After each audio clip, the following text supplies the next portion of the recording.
Chapter 7 Important Reversal Patterns, Continued. Head and Shoulders, N, or Kilroy, Bottoms. A formation of the head and shoulders type may develop at an important reversal of trend from down to up.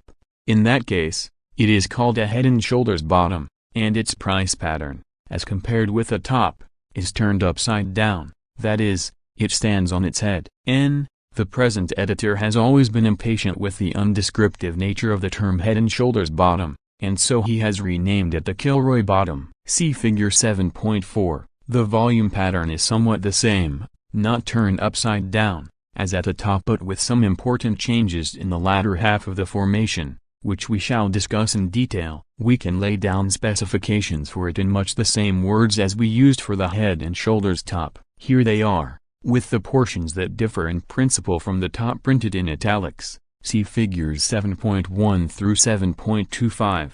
A decline, climaxing a more or less extensive downtrend, on which trading volume increases notably, followed by a minor recovery, on which volume runs less than it did during the days of final decline and at the bottom. This is the left shoulder, EN9, or left hand. B. Another decline that carries prices below the bottom of the left shoulder, on which activity shows some increase, as compared with the preceding recovery, but usually does not equal the rate attained on the left shoulder decline, followed by another recovery that carries above the bottom level of the left shoulder and on which activity may pick up, or at any rate exceed that on the recovery from the left shoulder. This is the head, EN9, or nose. C. A third decline on decidedly less volume than accompanied the making of either the left shoulder or head, which fails to reach the low level of the head before another rally starts. This is the right shoulder, EN9, or right hand. D. Finally, an advance on which activity increases notably, which pushes up through the neckline, EN9, or fence line, and closes above by an amount approximately equivalent to 3% of the stock's market price, with a conspicuous burst of activity attending this penetration. This is the confirmation or breakout. The essential difference between top and bottom patterns, you can see, lies in their volume charts. Activity in head and shoulders bottom formation usually begins to show uptrend characteristics at the start of the head and always to a detectable degree on the rally from the head. It is even more marked on the rally from the right shoulder. It must be present on the penetration of the neckline, or else the breakout is not to be relied on as a decisive confirmation. An important basic principle of techniques that is involved here merits further discussion. Wall Street has an old saying that expresses it: it takes spying to put stocks up, but they can fall of their own weight. Thus, we trust, and regard as conclusive, any price break, by a decisive margin, down through the neckline of a head and shoulders top even though it occurs on a light turnover, but we do not trust a breakout from a head and shoulders bottom unless it is definitely attended by high volume. A low volume breakout from a bottom pattern may only be premature, to be followed after more work around the bottom levels by a genuine advance, or it may be a false move entirely. It pays generally to wait and see. This same distinction in volume development applies to some of the other reversal patterns we shall take up later in this chapter. Other differences between top and bottom head and shoulders do not involve any new principles. It can be said that bottoms are generally longer and flatter, that is, they take more time in relation to depth of pattern in points than do tops. This is particularly true when they occur at reversals in the primary trend. The overall volume at bottoms tends to be less than at tops, and the turns tend to be more rounded. In the construction of a head and shoulders top, the activity that goes into the left shoulder usually exceeds that on any preceding rally in the entire uptrend. In a downtrend, on the other hand, there may be panic selling in some of the earlier phases of decline, which runs the volume chart up to a mark higher than any that is subsequently registered in the final bottom formation. None of these differences, however, affects our essential head and shoulders specifications. The measuring implications of the head and shoulders bottom are the same in all respects and are applied in the same way as with tops. Tendency toward symmetry is again the rule, with variations as to slope of neckline. Relative size of shoulders about the same as in tops. Reactions to the neckline following the initial breakout from the bottom type appear in about the same frequency and proportions as do the pullback rallies, which follow the initial breakdown from the top type. Multiple head and shoulders patterns. The head and shoulders formations we have examined up to this point have been, despite minor variations, relatively simple and clear-cut, consisting of three well-defined elements. We come now to a group of related patterns that carry much the same technical significance but have more elements and are much less clearly defined. These are the multiple head and shoulders tops and bottoms, also known as complex formations. We need not take much of our space to define or lay down specifications for them, as they may be described quite sufficiently as head and shoulders reversals in which either the shoulders or the head, or both, has been doubled or proliferated into several distinct waves. Almost any combination is possible, of which only a few can be illustrated in the actual chart examples reproduced in this chapter. Formations of this type appear with fair frequency at primary bottoms and tops, but more often at bottoms than at tops. They appear less frequently at intermediate reversals. A common form consists of two left shoulders of approximately equal size, a single head, and then two right shoulders, again, of approximately even size and balancing the two on the left. Another is made up of two heads with two or more shoulders on either side. Still another form, of which you will usually find several good examples at any major market turn, consists of double shoulders on either side of a head, which is itself composed of a small but quite distinguishable head and shoulders development. Tendency to symmetry. We have mentioned the tendency toward symmetry in the simple head and shoulders formation. Patterns of the multiple or complex type show an even stronger urge toward symmetry, so strong, in fact, that it may be counted on in determining trading policy. If there are two shoulders on the left, there are almost always two on the right of nearly the same size and duration. One does not know that a multiple is in the process of formation until its right shoulder becomes evident, except in volume. The right-hand half of the pattern is, in the great majority of cases, an approximate mirror image of the left.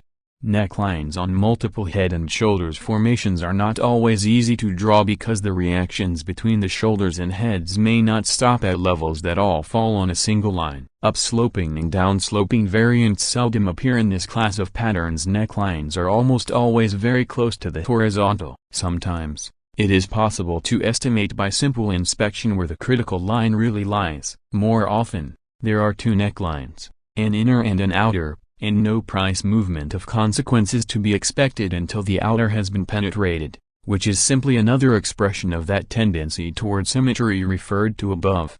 Curiously enough, the power of a multiple head and shoulders pattern is more apt to be over rather than underestimated. One might think, in view of the length of time and amount of trading entering into its construction, that it would signal a move, in reverse direction to the trend preceding it, of greater extent than the simple head and shoulders. Yet, in its immediate consequences, at least, the complex shows consistently less power. Minimum measuring rules for the two types of formations are the same and are applied in the same manner. The difference between the patterns appears in the price action after the minimum has been reached. The first downswing out of a plain head and shoulders top, not counting any early pullback rally, will frequently carry out the minimum measuring implications of that pattern quickly and run well beyond it. From a multiple top, the first downswing is often more leisurely, and very seldom does it exceed a bare minimum, a probability well worth remembering when you are dealing with an intermediate rather than a primary top. If the complex does develop at a turn in the primary trend, prices will eventually go much farther. However, even then, there is usually a strong recovery, or reaction, in the case of a bottom, from the minimum rule level. A leisurely pattern, the volume attending the construction of multiple head and shoulders conforms in general to the laws we have previously stated and explained for simple head and shoulders reversals. During the earlier stages of multiple formation development, the volume chart may show much irregularity with little recognizable pattern, but in the latter stages, its correspondence with the head and shoulders trend should be plainly seen. There is something about multiple head and shoulders patterns that is especially pleasing to technical chart followers. Due to their symmetrical tendencies, it is fascinating to watch them evolve to completion. Once completed, however, they may try your patience by their seeming reluctance to get going with a new trend. On that account, it becomes easy at times to jump to the conclusion that they have blown out, that is, produced a false signal. Actually, except in the matter of extent of move, which we have already discussed. They are fully as reliable as the plain Head and Shoulders. False moves are relatively rare with both, and in those extraordinary cases when a complex formation does go wrong, it still stands, like the plain Head and Shoulders, as a warning that the final reversal is near. Rounding tops and bottoms. The multiple formations we have just examined are produced by a sort of extension or proliferation of the ordinary Head and Shoulders pattern. Carry this process still further and the complexes merge into our next class of reversals, known as rounding turns. In our first approach to the theory of chart reversal patterns, we saw why it takes time and a considerable volume of trading to swing an established trend in prices from up to down or down to up. In the Head and Shoulders type of reversal, the trend surges, struggles, and attacks again and again before it finally gives up and retreats. During this struggle, the balance between the forces of supply and demand fluctuates, often wildly, until finally the one overcomes the other. In the multiple formations, a similar process goes on but rather less violently and, over a period of time, the progressive change from one force to the other becomes clearly apparent. The rounding turn is a much simpler and more logical manifestation of this technical phenomenon. It pictures simply and plainly a gradual, progressive, and fairly symmetrical change in the trend direction, produced by a gradual shift in the balance of power between buying and selling. If, for example, the buying has been stronger than the selling for some time past, we know the result will have been a general upward trend in the price of our stock, as indicated by our pictorial chart record of its trading history. So long as the buyers of the stock remain more anxious, more numerous, more aggressive, and more powerful than the sellers, that preceding upward trend will continue. Now, suppose the selling grows a little stronger while the buying either weakens slightly or remains stationary at its previous strength. This slight change in the technical balance will be indicated by a slowing up of the previous advance. As the selling increases in relative power, it will finally become equal to the buying power, with the result of the market level neither moving up nor down but remaining, for a time, quite stationary, except for minor and insignificant fluctuations. Assume the new development continues and the selling pressure grows until it is finally stronger than buying power. Now the balance is moving the other way. There are now more sellers than buyers, and the result will be a gradual decline in the market quotations for the stock. If this change in the balance of power is fairly steady and continues to its logical conclusion, we can see, even without the aid of a chart, that our picture of the price movement for that stock would be one of a long advancing trend slowly beginning to round off, holding in stationary suspense for a time, and then commencing the retreat, reversing the previous upward movement into a new and accelerating downward trend. Rounding bottoms are commonly referred to as bowl or saw-saw patterns. Rounding tops are sometimes called inverted bowls. Despite the logic of their construction, neither type appears as frequently as Head and Shoulders formations. Rounding bottoms occur most often in low-priced stocks. In an extended, flat-bottomed form that usually takes many months to complete. There was a host of such developments during 1942 and 1943 among issues selling under $10 a share. It should be noted here that saucer bottoms of 2 or 3 months duration also appear frequently, one right after another, in the charts of low-priced issues during an extended up movement. Their characteristics and denotations will be discussed in the section Consolidation. Tops of the rounding type are rare among stocks in the lower and medium price ranges, but they are found occasionally in the charts of those high-priced common stocks that command an AA rating among wealthy investors and do not ordinarily interest the general public. They also appear frequently in the charts of high-grade preferred stocks, quite naturally because the demand for their shares reflects chiefly 2 factors: a supply of funds seeking conservative investment and interest rates, both of which tends to change very slowly. The speculative appeal that produces wide-swinging price fluctuations is absent in such issues. The same line of reasoning explains why rounding tops almost never develop. In lower-priced, speculative common stocks, bull markets in those stocks are topped off by excited public buying that pays little or no heed to long-range investment considerations. How rounding turns affect trading activity. We have not yet mentioned the volume half of the rounding turn picture, which is interesting, as well as meaningful. In the case of rounding bottoms, Its pattern is usually as clean-cut and decisive as the price pattern. The first step in the gradual conquest of supply by demand, which produces a rounding bottom, appears as a lessening in selling pressure. Volume, which has been running high, gradually decreases. Demand is still timid, but the pressure on it is less so, while prices still decline. The pace is slower and the trend curves more and more to the horizontal. At the bottom, with the two forces technically in balance, relatively few transactions are recorded. Then demand begins to increase, and as the price curve turns up, trading becomes more active. Volume accelerates with the trend until often it reaches a sort of climactic peak in a few days of almost vertical price movement on the chart. In such formations, the tips of the volume lines at the bottom of the chart, when connected, will describe an arc that often roughly parallels the arc formed by the price bowl above. These patterns, when they occur after an extensive decline, are of outstanding importance, for they nearly always denote a change in primary trend and an extensive advance yet to come. That advance, however, seldom carries in a skyrocket effect, which completes the entire major move in a few weeks. On the contrary, the uptrend that follows the completion of the pattern itself is apt to be slow and subject to frequent interruptions, tiring out the impatient trader, but yielding eventually a substantial profit.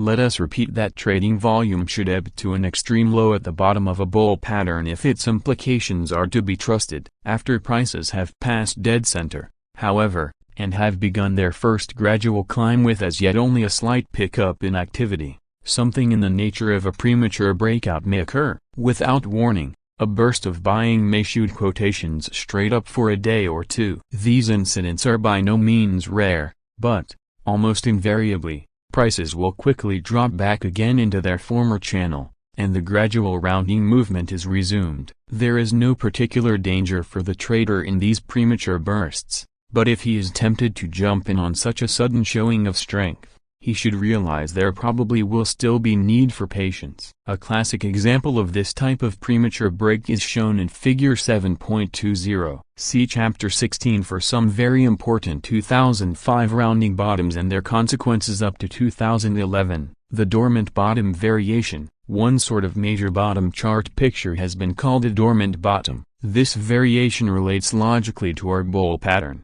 being, in effect, an extreme development of the extended, flat-bottomed form to which we have alluded above. It appears characteristically in thin stocks, that is, those in which the total number of shares outstanding or, more particularly, the floating supply of shares is very small. In such issues, a normal day's turnover may be only 200 or 300 shares in an active rising market. Finally, weeks and sometimes months will pass during which no sales will be registered for days at a time, or only an occasional lot at a figure that fluctuates within a fractional range, making the chart appear fly-specked.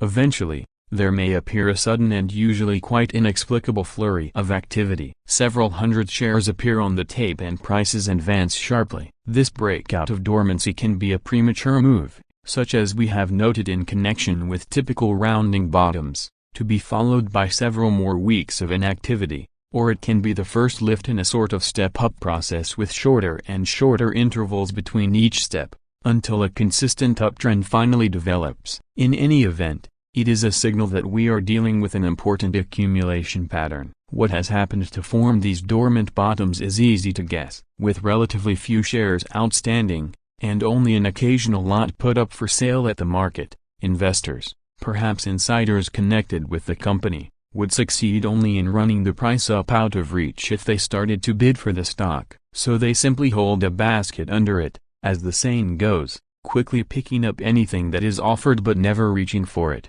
until eventually the tree is shaken clean. Then they may raise their bids a point or so if that seems to bring out a lot of stock for sale. They go back to their waiting tactics. Volume pattern at tops. The volume pattern on rounding tops is seldom as clearly defined as at bottoms. Indeed, it is apt to be rather high and irregular throughout the entire rounding over movement in prices. Under scrutiny, one can usually see some signs of a change from bullish to bearish activity and the minor fluctuations after the peak has been passed, but the volume warnings do not become conspicuous in most cases until the downtrend has begun to accelerate toward the vertical.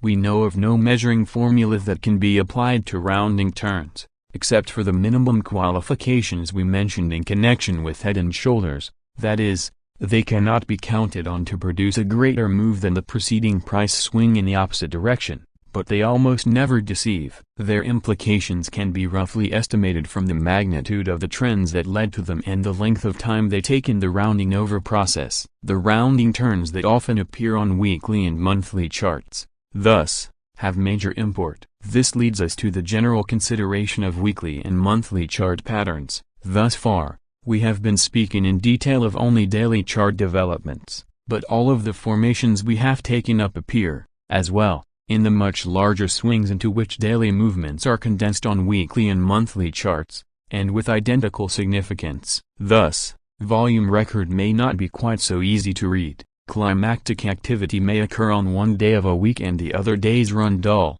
which would not show at all in the week's total figure, but it is less critical and may almost be disregarded. Head and Shoulders tops are particularly plentiful on monthly charts and should be accorded due respect. In fact, any clearly defined pattern, which is built to completion on a weekly or monthly chart, is proportionately significant, bearing in mind that a reversal must have something to reverse.